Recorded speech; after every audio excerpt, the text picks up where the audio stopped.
আজান দিচ্ছে না না মাগরিবের আজান চলতেছে তখন আইসা ঢুকছে তখন ঢুকার পর আম্মা আম্মা বলতেছি বলার পর উনি কোনো সারা শব্দ নাই ওই রুমে যাইতে সব আলমারির পিনো আর মানে ওরা সব নিচে নামানো একদম ছোট ছোট জিনিসের বক্স থেকে শুরু করে সব আম্মা আম্মাকে সিরিয়াসলি করতেছি পরে আমার আমাকে বলা হচ্ছে না আমি তাড়াতাড়ি আসেন আমি বারান্দা দাঁড়ানো এই রুমে লাইট বন্ধ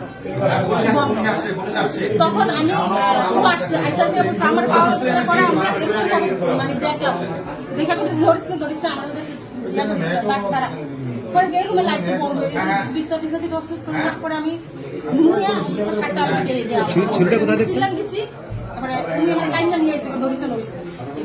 ছুরিটা কোথায় দেখছেন? আচ্ছা, বাসায় কে কে থাকতো? আমার নানু, আমার আম্মা, আর শাওন মামা নামে একজন মামা আছে, উনি আসা যাওয়া করতো প্রায় সময়। শাওন মামা। শাওন মামা। কেমন মামা আপনাদের? আমাদের পরিচিত। আসলে আমার তো খালাতো ভাই সম্পর্কে লাগে কি, উনি আমার সাথে একটা ভালো একটা কমিউনিকেশন ওনার।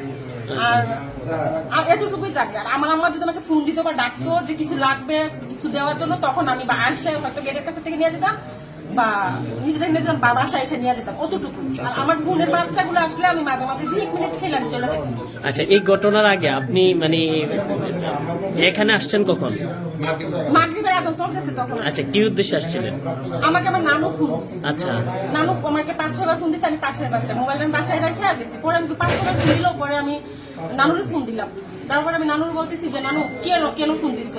বলতেছে তোর আম্মা তো সকাল থেকে ফোন ধরতেছে না, একটু দেখছ তোর আম্মা বাসায় আছে কিনা। পরে আমি আম্মাকে ফোন দিলাম, দেওয়ার পরে আম্মাও ফোন ধরতেছে না, কাইটা দিতেছে, মানে মোবাইল বন্ধ এরকম সুইচ অফ আসতেছে। তারপরে আমি দৌড়ে আসলাম, আসার পরে আমি শাওন মামাকে কল দিলাম যে আপনি কোথায়। আমি তো 3-4 দিন ধরে বাড়িতে, তো আমি আমার তো ফোনও বন্ধ, আমার পাওয়া যাচ্ছে না, আমার তো নাই। কি কস এরকম একটা কথা বলতেছে, দাদা আমি ফোন দিতেছি। তারপরে আমি এবার নিচতলা একটা মেয়েকে ডাক দিয়ে গেটটা খুলে আমি উপরে ঢুকছি। আমার আম্মারে দেখছো? আপনারা আমার দেখি নাই, আপনারা দরজা সিটকারি লাগানো দেখি জানছে উনি আসতেছে। আমার বাবার নাম গোলাম হোসেন। তারপরে আমি সবাইকে ফোন দিই, আমার মামা, আমার ছোট বোন, আমার ছোট বোনের হাজবেন্ড, ওদেরকে আমি ফোন দিই। মিলন আক্তার। আচ্ছা, আপনাদের গ্রামের বাড়ি কি এখানে না? আমাদের ঠিকানা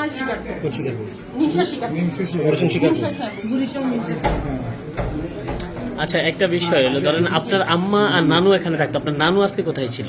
আমার নানু 3-4 দিন আগে আমার বোন আসছিল নোয়াখালী থেকে, শ্বশুরবাড়ি থেকে কাজ ছিল, আসছিল। আসার পথে আমার নানুকে ডক্টর দেখাবে নোয়াখালী নিয়ে গেছে।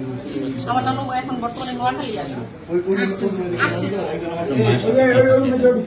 আমার আমার সাথে আমার নানুই থাকতো, উনি একাই থাকি মাঝে মাঝে। যিনি মারা গেছেন ওনার কি স্বামী স্ত্রী সন্তান বা না না না, আমার বাবা মা আমরা 3 বোন। আর আমার বাবা মা আমাদের বাবা সেখানে সেপারেট অনেক আগে থেকে আছে, প্রায় 20 বছর আগে থেকে সেপারেট ছিল। উনি মরে গেছেন 7 বছর। ছেলে মেয়ে আছে? কার? ওনার ছেলে মেয়ে আছে? না না, আমরা 3 বোন। আমি সবার বড়, মেজরটা নোয়াখালীতে আপনার ওর হাজবেন্ড ডাক্তার, ওখানে নিয়ে পরিবার নিয়ে থাকে, মাঝে মাঝে আমার কাছে আসে আর কি। আর ছোটটা থাকে। আমি আমার হাজবেন্ডের বাসায় থাকি।